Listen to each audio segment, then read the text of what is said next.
Because the most terrifying truth is this: evil doesn't enter the world through broken people. It enters through ordinary people who believe they are good. And that includes you. You wake up every day convinced that under pressure, under authority, under fear, you would still choose what's right. You wouldn't betray. You wouldn't comply. You wouldn't become cruel. But you're wrong. And the reason you're wrong is buried deep inside your psychology, your biology, and the invisible systems you move through every single day. We call this the Lucifer Effect, not because it's religious, but because it explains how angels don't fall screaming into hell. They slide there, quietly, incrementally, convinced they're still standing in the light, and there is a deeper, more dangerous truth we haven't touched yet. Most people imagine evil as an act, a murder, a betrayal, a scream. But evil rarely announces itself like that. Evil begins as a justification, a reason, a story you tell yourself so you can live with what you're about to do. History is filled with good men who did unspeakable things and slept peacefully afterward, not because they were psychopaths, but because they were loyal, obedient, disciplined. Hannah Arendt called it the banality of evil when she watched Adolf Eichmann, one of the architects of the Holocaust, stand in court not as a monster, but as a bureaucrat, a man who followed procedures, a man who respected authority, a man who never felt personally responsible. He wasn't driven by hatred.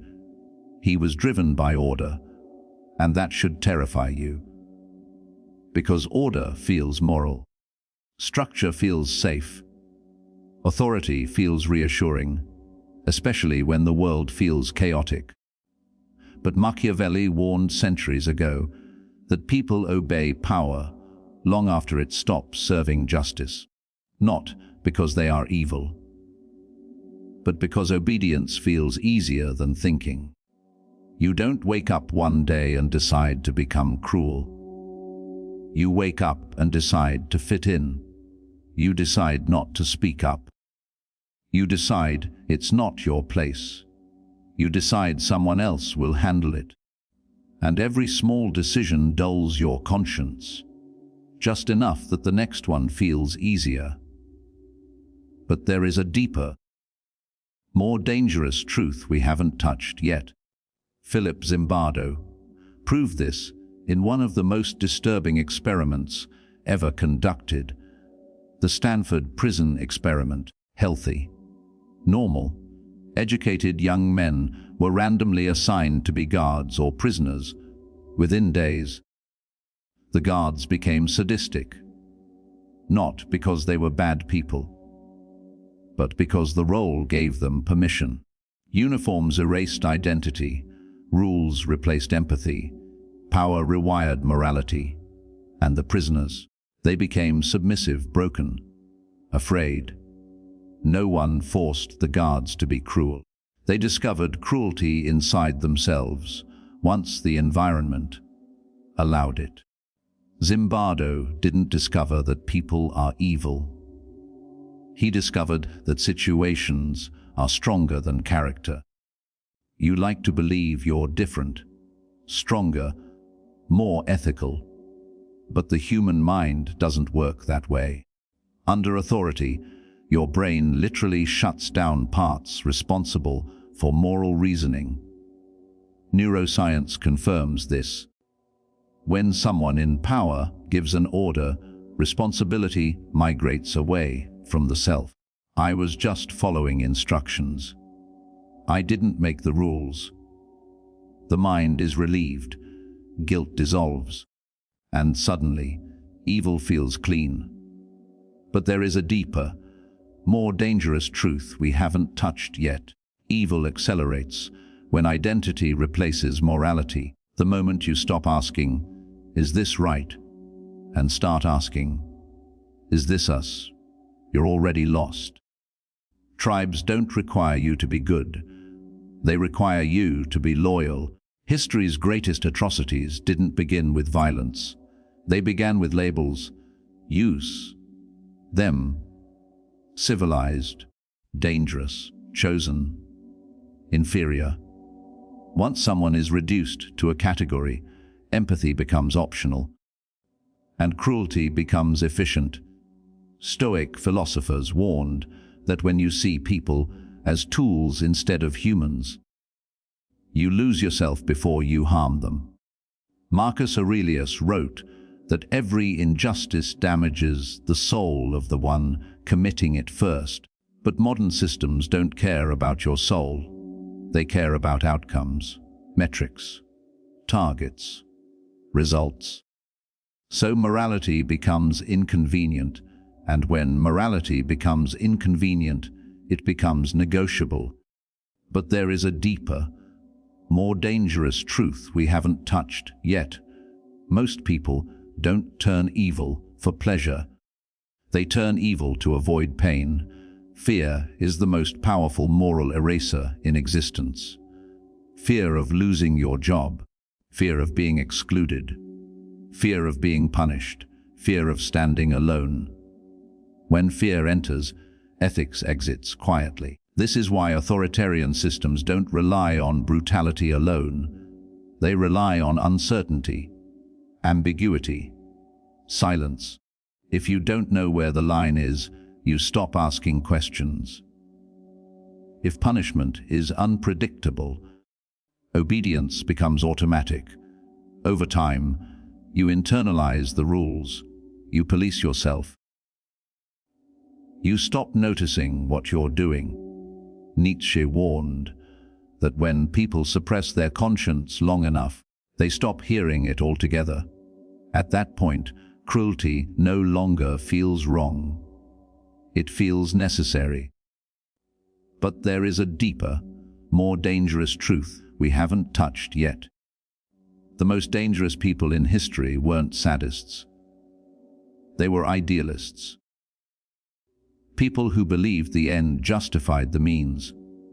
People who believed suffering was unfortunate, but required. Once you believe your cause is righteous, anything becomes permissible, even atrocities committed for the greater good. This is how good intentions rot into evil outcomes. You don't see yourself as the villain in your own story. You see yourself as the hero making hard choices others are too weak to make. And that's when the transformation is complete. But there is a deeper, more dangerous truth we haven't touched yet. Evil doesn't need hatred. It needs distance. Distance from consequences. Distance from victims. Distance from responsibility. The further removed you are, the easier it becomes. A drone operator thousands of miles away presses a button. A bureaucrat signs a paper. A manager enforces a policy. Each step feels small, but the outcome is massive. The system fragments responsibility, so no one feels guilty. And when everyone is responsible, no one is. You live inside systems like this every day. Workplaces, governments, platforms, institutions. They don't ask if you're moral, they ask if you're compliant. But there is a deeper, more dangerous truth we haven't touched yet. The scariest part of the Lucifer effect is not that good people can turn evil. It's that they don't notice when it happens. There is no moment of realization, no dramatic turning point, just a gradual numbing, a slow erosion of empathy, a quiet rearrangement of values. You don't cross a line, the line moves.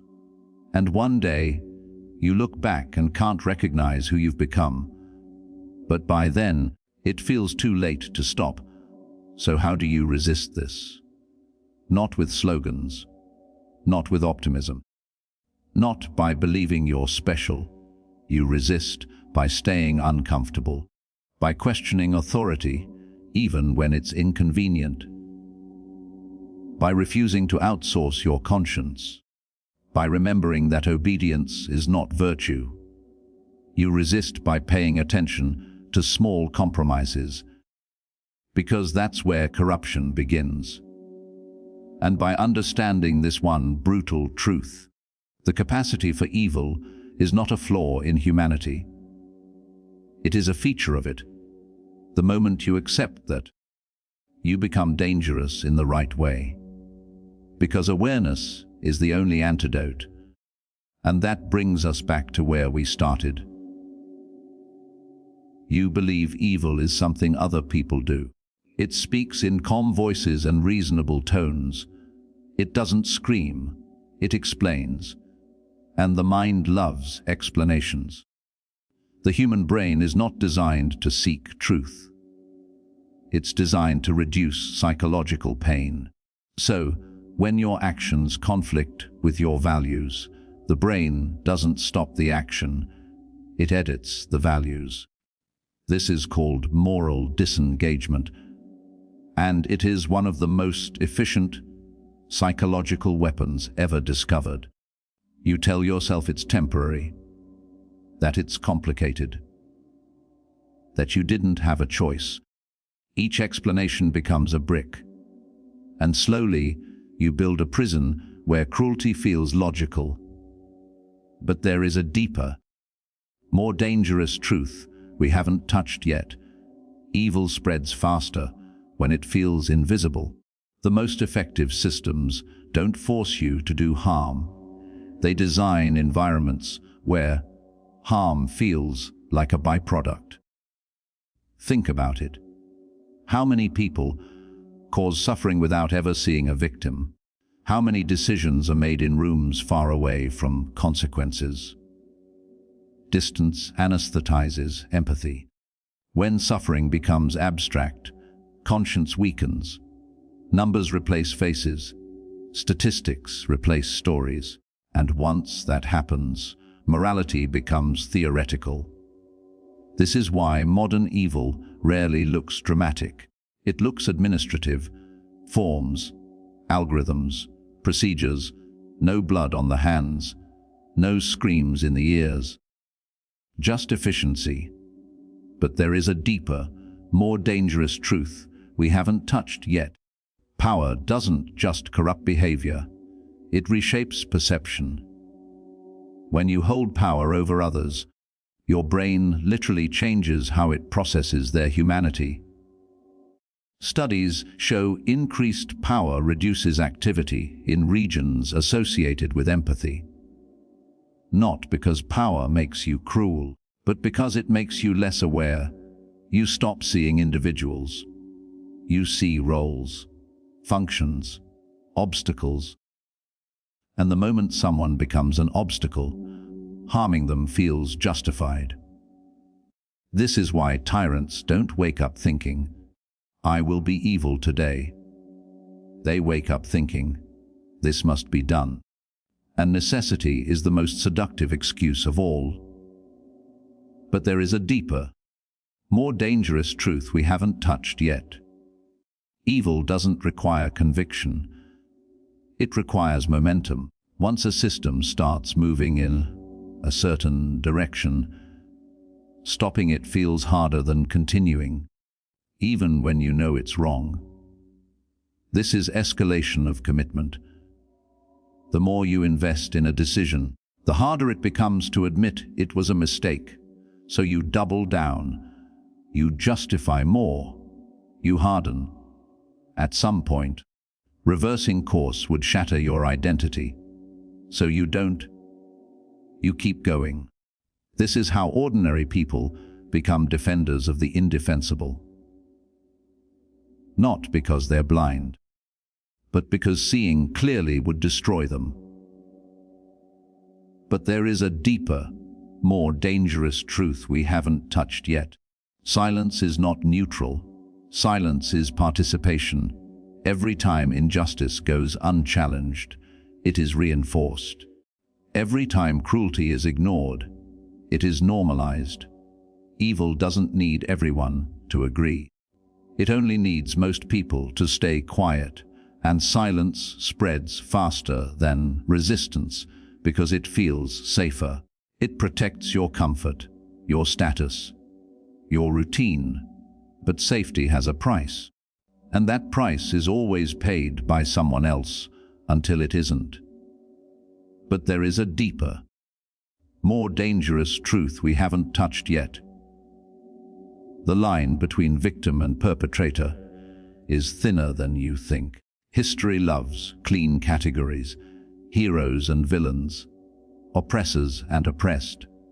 Reality is messier. Many perpetrators were once victims. Many victims become perpetrators when power shifts. Pain doesn't automatically create wisdom. Often, it creates resentment, and resentment seeks an outlet. When suffering goes unprocessed, it transforms into cruelty disguised as justice. This is how cycles repeat. This is how never again becomes again. But there is a deeper, more dangerous truth we haven't touched yet. You are not immune, not because you're weak, but because you're human. The same mind that allows compassion also allows cruelty. The same need for belonging that creates love can create violence. And pretending otherwise is how the Lucifer effect wins. So what actually protects you? Not morality as an identity, but morality as a practice. Questioning yourself regularly. Noticing when certainty feels too comfortable. Paying attention when obedience feels rewarding. It's asking, again and again, if everyone did what I'm doing right now, what kind of world would this become?